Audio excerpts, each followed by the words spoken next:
I led 6 men into St. Mary's Chaldean Catholic Church in Erbil the night before their Easter baptism ceremony, and we drained every drop of holy water from the baptismal font, unscrewed the pipes beneath it, and sealed the water line with concrete, so that when the priest and his congregation arrived the next morning to baptize 12 new believers, they would find nothing but an empty stone basin and the message that their ritual was meaningless. But when the priest placed his hands on that dry, empty font and began to pray, something happened in front of 200 witnesses that I cannot explain with engineering, with plumbing, or with any law of physics I have ever studied, and it put me face down on the floor of a church I had come to destroy. Have you ever been so certain you could stop something that you never considered the possibility that what you were fighting was actually alive? My name is Laith Munir Al-Khatib. I am 29 years old, and on April 15, 2023, the night before Easter Sunday, I led 6 men into St. Mary's Chaldean Catholic Church in the Ankawa district of Erbil, Iraq, to drain the baptismal font and sabotage the baptism ceremony that was scheduled for the following morning. I had no idea that the God whose water I had stolen was about to fill that font with something no pipe could carry and no drain could remove, and that what happened next would demolish everything I had believed about power, about water, and about who truly controls the elements of this world. I grew up in the Bryati district of Erbil, where the streets smelled of fresh samoon bread and grilled lamb, and the call to prayer echoed off apartment blocks 5 times a day. My father, Munir Salah Al-Khatib, was a respected community leader who organized Friday prayers and served as an informal judge in disputes. My mother, Laith, wore the hijab and led a weekly Quran study circle. She had memorized 12 Jews without hesitation. Our apartment sat 4 blocks from the mosque, close enough that the Fajr call woke me every morning before sunrise. While other boys played football behind the market or spent afternoons at the tea house, I sat on my father's floor memorizing the Quran. By 15, I had committed the entire book to memory. The elders would say, "Allah has blessed your parents with a special son." I fasted every Ramadan from the age of 11 and added Monday and Thursday fasts.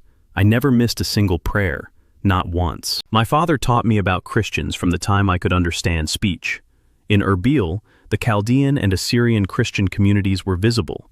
Their churches stood in the Ankawa district, with crosses on top and bells that rang on Sunday mornings. My father told me they were people who had gone astray, who committed shirk by worshiping a man as God, and whose rituals, especially baptism, were pagan practices dressed in religious clothing. He said they poured water on people's heads and claimed it washed away sins, when only Allah could forgive sins. In our neighborhood, boys taunted Christian families walking to church and threw pebbles at church walls, and no parent corrected them.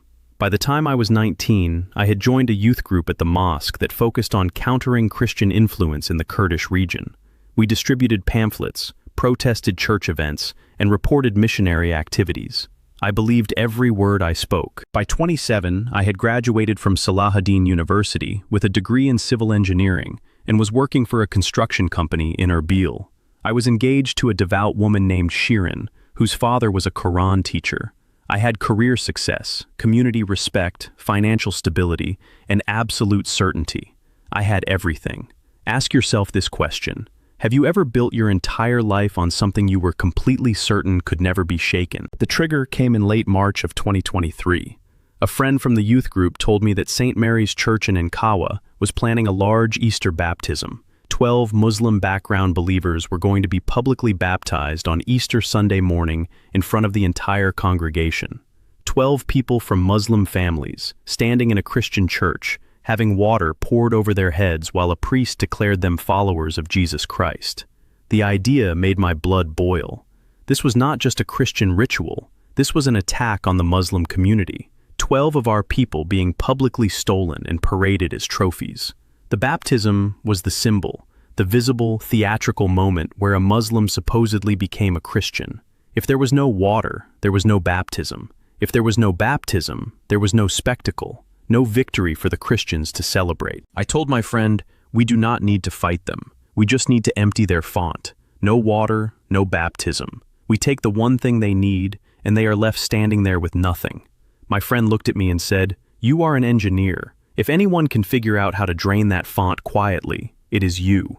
I had no idea that the Jesus whose baptism I planned to prevent was preparing to reveal himself in a way so powerful that my entire understanding of God would shatter in a single morning. I spent 2 weeks planning.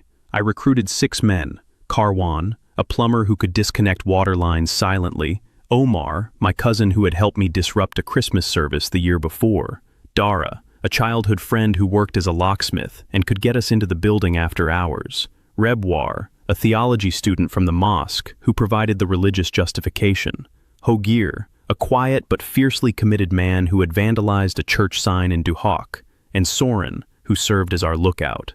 I chose St. Mary's because the baptismal font was an old stone basin connected to a simple water feed. As an engineer, I knew exactly how to drain it and disable the supply. We surveyed the church exterior, studied the lock on the side entrance, and determined that the building was empty between 10 at night and 6 in the morning. Our plan was simple. Dara would open the side door. Karwan and I would drain the font, disconnect the water line, and seal it with quick-set concrete. The others would keep watch. We would be in and out within 90 minutes. I felt completely certain Allah approved of this mission. The night of April 15th we moved. The air was cool and dry. The streets of Ankawa were quiet except for distant music from a restaurant. The church was dark. Dara opened the side door in under 3 minutes. We slipped inside. I had never been inside a Christian church before, and even in darkness it unsettled me. The smell of incense lingered in the still air, mixed with old stone and candle wax. Moonlight came through stained glass and cast faint blue and red shapes across the floor. I pushed the feeling away and found the font. It was exactly as I expected, a stone basin about 3 feet across, filled with clear water that reflected the dim light from the windows above. I could smell the water, clean, faintly mineral. Something about the stillness of it bothered me. I ignored it. Karwan worked quickly. He disconnected the feed line beneath the font, and we drained the water into buckets, carrying them out the side door and pouring them into the gravel of the parking lot. When the font was empty, I mixed the quick-set concrete and packed it into the pipe opening. Within an hour, the font was bone dry and the water supply was permanently sealed. There would be no baptism tomorrow. I ran my hand along the dry stone interior of the basin and felt a satisfaction so complete it bordered on joy. We locked the door behind us and disappeared into the night.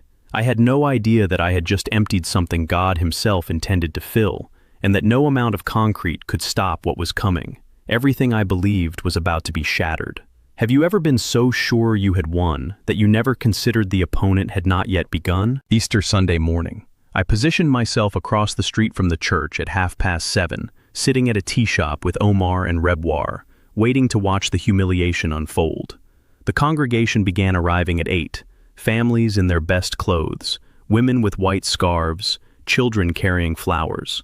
The 12 baptism candidates arrived together, some of them visibly nervous, several accompanied by friends who were clearly not from Christian backgrounds.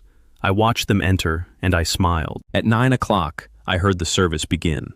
Singing, then silence, then more singing. I checked my watch. The baptism was scheduled for 9:30. At 9:25, I saw the side door open. A young man stepped out and looked around with a confused expression. Then he went back inside. A few minutes later, the priest himself came to the side entrance and looked at the exterior wall where the water line entered. I could see his face from across the street. He looked troubled. I nudged Omar. "It is done," I said. "Watch. They will have to cancel." But no one came out to cancel. The doors stayed closed. 10 minutes passed. 15. Then, at 9:45, I heard something that made my stomach drop.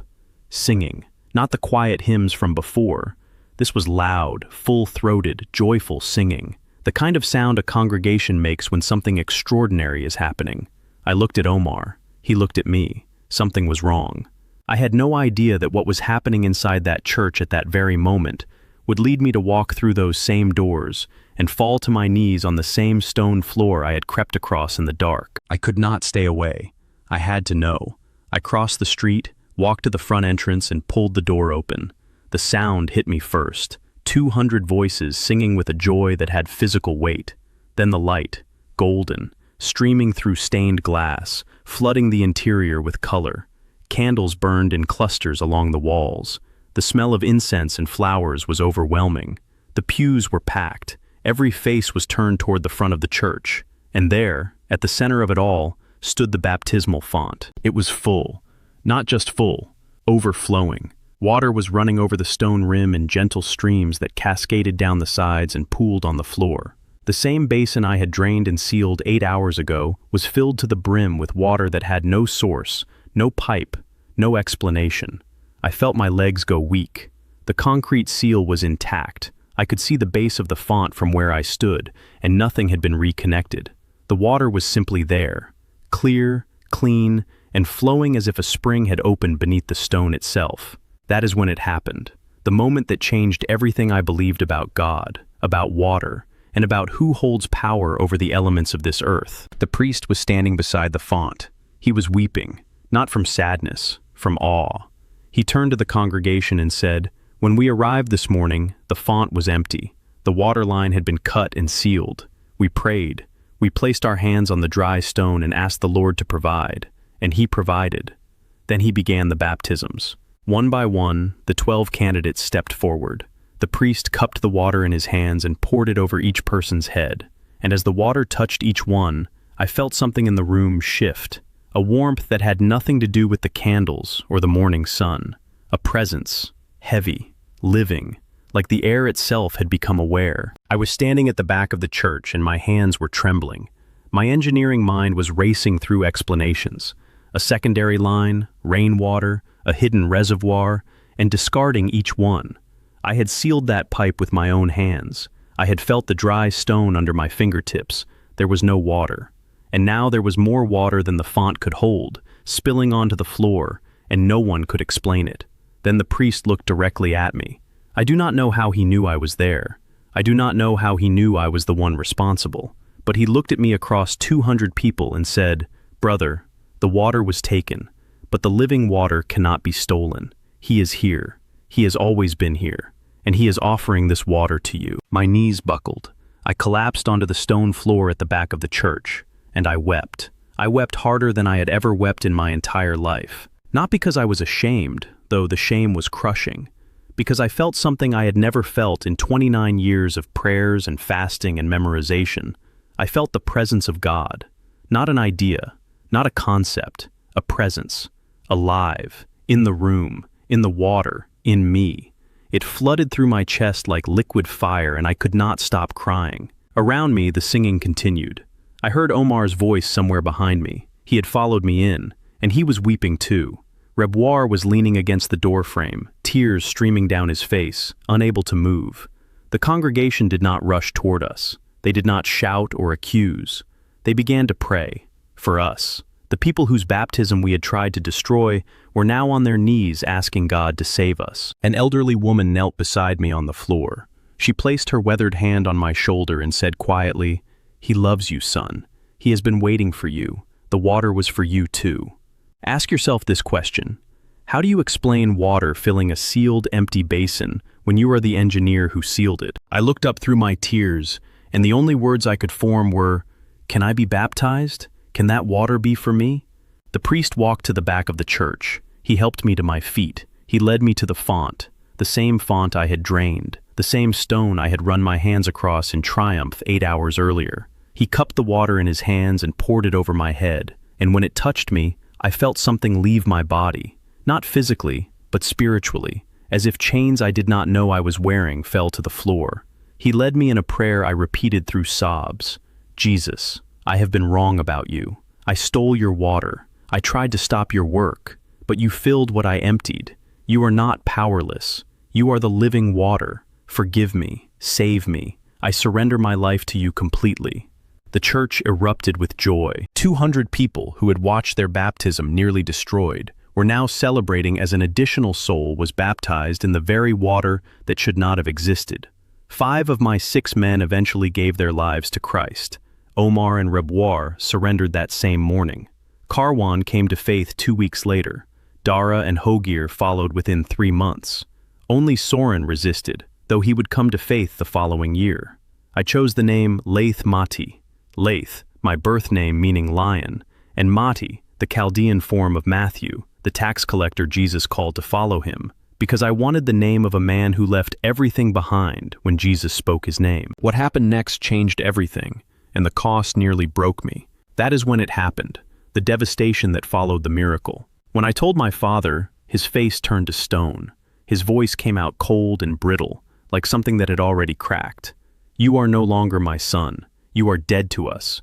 You have brought shame upon this family that can never be washed away." My mother wept as though attending my funeral. She blocked my number 2 days later. Her final message said, "How could you do this to us?" Shireen threw her engagement ring at my feet in her father's sitting room. She called me Murtad and said she would rather remain unmarried forever than be with a man who let Christians pour water on his head. Within weeks I lost my fiancé, my family, my apartment, and my position at the construction firm. Former friends held funeral prayers for me at the mosque.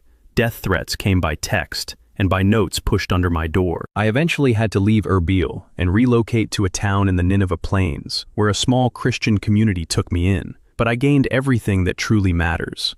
I gained Jesus Christ, the living water who filled an empty basin I had sealed with concrete and poured himself over my head through the hands of a priest I had tried to humiliate. I gained forgiveness that washed over me more completely than any water ever could. I gained a peace that does not come from being right, but from being held. And I gained a church family who embraced me the same morning I had tried to destroy their most sacred ceremony. That was 2 years ago. Today I work with a ministry reaching Muslims across northern Iraq and the Kurdish region with the testimony of what happened at St. Mary's. I had no idea my story would travel the way it has. Over 80 Muslims have accepted Christ after hearing what happened with the water. Many of them were people who, like me, believed they could stop God by removing the tools he uses, not understanding that he does not need our tools. He makes his own. 12 months ago, I married a Christian woman named Sarah. She is Chaldean, she is fierce and gentle in equal measure, and she knows what faith costs in Iraq because her own family fled Mosul when the churches were burned. We were married at St. Mary's Church. The same priest officiated. Omar stood beside me as my witness. I stood at the same font, the one I had drained, the one God had filled, and I placed my hand on the wet stone and wept with a joy that had no bottom. The first words my daughter Miriam heard when she was born 4 months ago were not the call to prayer, but a whispered blessing in the name of Jesus. I still send letters to my parents twice a year, once on my mother's birthday and once during Eid. No response has ever come. I pray for them every morning. I do not know if they will ever speak to me again, but the God who filled an empty, sealed, concrete-blocked baptismal font with water that had no source is more than powerful enough to fill their hearts too. The same Jesus who filled that empty font is calling you right now through this very testimony. He is not asking you to understand the plumbing. He is asking you to stand beside the basin and let him pour. He is offering you the same living water, the same forgiveness, the same overflowing new life that changed everything for me. Will you let him in and finally drink from the water that no one can drain?